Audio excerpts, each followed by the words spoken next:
जब से पहलगाम का अटैक हुआ है ना, तो देश के लोगों में एक अजीब टाइप का गुस्सा है और देश के हर आदमी का दिमाग में ये बात है कि पहलगाम हमले के दोषियों को कब सजा मिलेगी। और पाकिस्तान को लेकर भी बहुत गजब का गुस्सा है और इनका कहना है पूरे देश के लोगों का कि इस बार पाकिस्तान को मजा चखाओ। मतलब कि इस देश में ना बहुत ही ज्यादा उथल पुथल मचा है और जब भी देश में उथल पुथल मचता है तो उसमें कुछ पार्टियों का कद ऊंचा हो जाता है, कुछ पार्टियों का कद बहुत बढ़ जाता है। आसान भाषा में बोला जाए तो फायदा मिलता है और कुछ पार्टियां ऐसी होती है ना जो गर्त में चल जाती है। आज की वीडियो में मैं दो ऐसी पार्टियों के बारे में चर्चा करूंगा ना कि एक पार्टी को निश्चित तौर पर फायदा होगा और उसका कद बढ़ते जाएगा ऐसे हालात में जैसा वो काम कर रही है, और एक पार्टी की बात करूंगा जो गर्त में जाने की तैयारी में लगा है। तो सबसे पहले मैं उस पार्टी की बात करूं जो आगे आने वाले समय में ऊपर उठेगा। और आपको बता दूं पहले कि इसमें बीजेपी शामिल नहीं है, मैं बीजेपी की से बात ही नहीं कर रहा हूं, आपको ये ताजुब लगेगा। देखिए, सबसे पहली पार्टी है जम्मू कश्मीर की उमर अब्दुल्ला की पार्टी। अभी जब से हमला हुआ और उमर अब्दुल्ला जो विधानसभा का जो विशेष सत्र बुलाया, इस सत्र में उन्होंने सबसे पहले ये बात कहा कि हमने उन लोगों को कश्मीर आने का दावत दिया था जो हमले में मारे गए, वो और उनके परिवार को, और मुझे बहुत दुख है कि मैं सही सलामत उन्हें वापस नहीं भेज पाया। और उन्होंने ये बात बोलते हुए भावुकता दिखलाई और रोने भी लगे। और इसके साथ ही साथ उन्होंने अपना जो विशेष मांग जो जम्मू कश्मीर के हर नेताओं का होता है, वो मांग ये था कि हम जम्मू कश्मीर राज्य को विशेष राज्य का दर्जा दो। लेकिन उन्होंने खुद अपने तरफ से कहा कि जम्मू कश्मीर राज्य को विशेष राज्य का दर्जा देने का मांग करने का भी समय नहीं है। अभी केंद्र के हाथ में जो है वो ले, जैसा करना है करे, इनको ठिकाना लगा है। तो इस तरीके से देखा जाए तो ये देश के लिए बहुत अच्छा संकेत है। और जो पाकिस्तान है जो हर जगह प्रोपेगेंडा करता है और लोगों को बताता है कि कश्मीर के लोग भारत से दुखी हैं, भारत से अलग रहना चाहते हैं, उनके मुंह में बहुत गजब का तमाचा है सटाक से।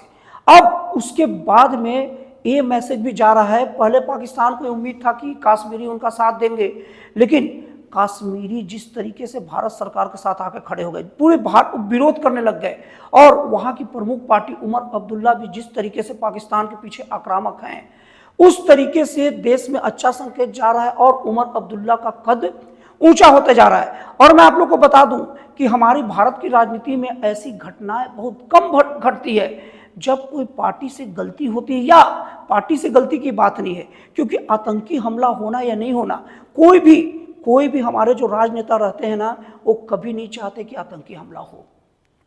निश्चित तौर पर उनसे कुछ लापरवाही हुई है या जो भी सिक्योरिटी जो संस्थाएं देखती उनसे लापरवाही हुई, ये हो सकता है, लेकिन कभी भी कोई भी राजनेता कभी भी आतंकी हमला तो चाहता ही नहीं है। वो हमेशा इस चाह में रहता है कि शांति बना रहे। और इस बात पर कुछ लोग ऐसे भी हैं जो सरकार को सवाल उठाते हैं कि आतंकी हमले में सरकार क्या कर रही थी, सरकार जवाब दो। मैं कहना चाहता हूं कि हमारी सरकार भी इंसानों का संग है, कोई भगवान नहीं है। हालांकि उनकी जवाबदारी है, लेकिन उनकी भी लिमिट है, वो भी इंसान है और इंसानी बुद्धि का भी एक लिमिट होता है। कोई भी सरकार को सही या गलत कहना या कोई भी सरकार का मतलब सही गलत होना इस बात पर तय नहीं होता कि उसके कार्यकाल में कितना बड़ा घटना घटा। तय इस बात से होता है कि उसने उस घटना को डील किस तरीके से किया। अभी कश्मीर में अभी उमर अब्दुल्ला की सरकार है और वहां पर निश्चित तौर पर बहुत गंदा हरकत हुआ। कोई भी व्यक्ति का धर्म पूछकर उसे गोली मारना और उसके साथ ऐसी ऐसी हरकतें करना कि मैं बता भी नहीं सकता, आप लोग तो सुने होंगे, जाने ही होंगे। अब उसके बाद वो गंदी हरकत हो गई, लेकिन उसके बाद वहां की सरकार ट्रीटमेंट कैसा कर रहा है? वो सरकार वही ट्रीट कर रहा है जो एक स्वस्थ सरकार को करना चाहिए। आज हमारे देश में जो केंद्र की सरकार है, मोदी सरकार, वो कैसा ट्रीट कर रहा है? वही ट्रीट कर रहा है जो एक अच्छे सरकार को करना चाहिए। हमला तो बेटा तुम कर दिए, हमला तो तुम कर दिए, ये तुम्हारे हाथ में था, तुम्हारे दिमाग के अंदर नहीं जानता था कि तुम्हें करोगे, लेकिन हमला करने के बाद अब जो मैं करूंगा ना, वो मैसेज तुमको और तुम्हारे बाद में हमला करने वाले को और तुम जिस देश से आते हो ना, उस देश के लोगों को जब मिलेगा सबक, तब यही लोग तुम्हारा गला पकड़ेंगे कि तुम जाते हो, मस्ती कर देते हो और उल्टे पलटे हरकत करके आते हो, भुगतना हमें पड़ता है। पाकिस्तान के उस सेनापति मुनीर, सेनापति मतलब वही राष्ट्रपति और सेना का अध्यक्ष मुनीर वो राष्ट्रपति गलती से कहा गया, सॉरी, सेना अध्यक्ष मुनीर है, उनको भी ये बात पता चलेगा कि जब जनता उनके पीछे पड़ेगी कि आप अनशन बयान दिए हो, इसके कारण लोग भाग के कर दिए और शुरू भी हो गया है। अभी मुनीर से इस्तीफे की मांग की जा रही है, ठीक नहीं है पाकिस्तान में उनकी स्थिति। तो ये स्थिति कैसे हुई? आज पाकिस्तान बैकफुट पर क्यों आया? क्यों? क्योंकि आतंकी हमला तो करना उनके हाथ में था, सरकार उनके दिमाग में नहीं घुसी थी, और हालांकि सिस्टम फेल हुआ है, इसमें कोई राय नहीं है, लेकिन उसके बाद में सरकार ने जो जो कदम उठाए उसके कारण उनकी स्थिति गई है। कश्मीर के उमर अब्दुल्ला सरकार भी तनी है और केंद्र की मोदी सरकार भी तनी है, और यही नहीं, पूरा देश का विपक्ष भी साथ में खड़े होकर अड़ा है कि अब तुम्हारी खैर नहीं है। तो इस तरीके से उमर अब्दुल्ला की जो सरकार है ना, पब्लिक में ऐसा अच्छा मैसेज दे रही है, और वो उसका कद भविष्य में बढ़ेगा, निश्चित तौर पर बढ़ेगा। वो जल्दी साफ होने वाली पार्टी नहीं है, वो अपना जीवन, उस पार्टी अपना जीवन को बढ़ा ली। अब हम लोग दूसरी बात करते हैं ना, कांग्रेस पार्टी की। इसके एक नेता हैं, महाराष्ट्र के विधायक है विजय वडेट्टीवार।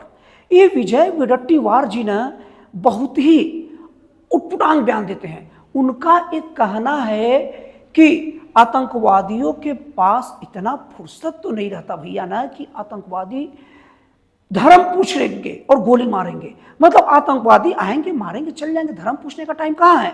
मतलब कि ये महाराष्ट्र के कांग्रेसी विधायक इनडायरेक्टली साफ साफ ये कहना चाहते हैं कि जितने लोग पहलगाम के हमले में जिनके परिजन मारे गए, उन लोग झूठ बोल रहे हैं।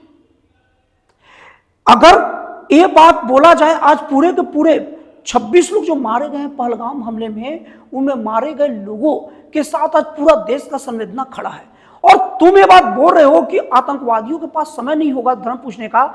मतलब यही कहना है ना कि तुम झूठ बोल रहे हो। वो बच्चा झूठ बोल रहा है जिसका बाप उसके सामने मारा गया, वो पत्नी झूठ बोल रही है जो 6-7 दिन ही उसका शादी हुआ मारा गया, और वो महिला झूठ बोल रही है जो वो कह रही थी कि मुझे भी गोली मार दो, मैं जी के क्या करूंगा। तो आतंकवादियों से बोले कि जाओ मोदी को बताना। वो असम का प्रोफेसर झूठ बोल रहा है जिसको बोला गया कलमा पढ़ने का, लेकिन वो प्रोफेसर के दोस्त यार कुछ मुस्लिम थे, उनको पता था, थोड़ा सा पढ़ के जान बचा के भाग आए। वो असम का प्रोफेसर झूठ बोल रहा है। यहां पर हर वो व्यक्ति झूठ बोल रहा है, तुम उसे झूठा बोल रहे हो। ये जो बोलने की जो कला है ना, वो निश्चित तौर पर तुम्हें ही नहीं, तुम्हारा तो विधानसभा चुनाव में जो हद होगा, अभी खैर टाइम है, लेकिन याद रखना पहले इंटरनेट मीडिया, सोशल मीडिया नहीं था, इसलिए लोग भूल जाते थे, लेकिन जब चुनाव जब होगा ना आने वाले समय में 4-5 साल बाद महाराष्ट्र में, तो उस वक्त तुम्हारा यही वीडियो ना लगातार चलेगा, यही बयान। और कांग्रेस के लिए खतरनाक स्थिति यह है कि अभी तक कांग्रेस उसके ऊपर कोई खास कार्रवाई नहीं की है। जब कांग्रेस से लोग पूछेंगे कि तुम हमें झूठा बोलते हो, पूरे देश को झूठा बोलते हो, तब पता चलेगा कि क्या स्थिति है। और निश्चित तौर पर एक कांग्रेस पार्टी और वो विधायक दोनों को राजनीतिक जीवन गर्त में जाने के अलावा कोई और रास्ता नहीं दिखा रहा है। तो आप लोग बताइए कि मेरा विश्लेषण कहां तक सही है और इन दोनों पार्टियों का भविष्य कहां तक सही है। तो फिर मिलता है अगले वीडियो में एक नए, एक जन कल्याणकारी और एक राष्ट्रवादी प्रेरित नए विचारों के साथ।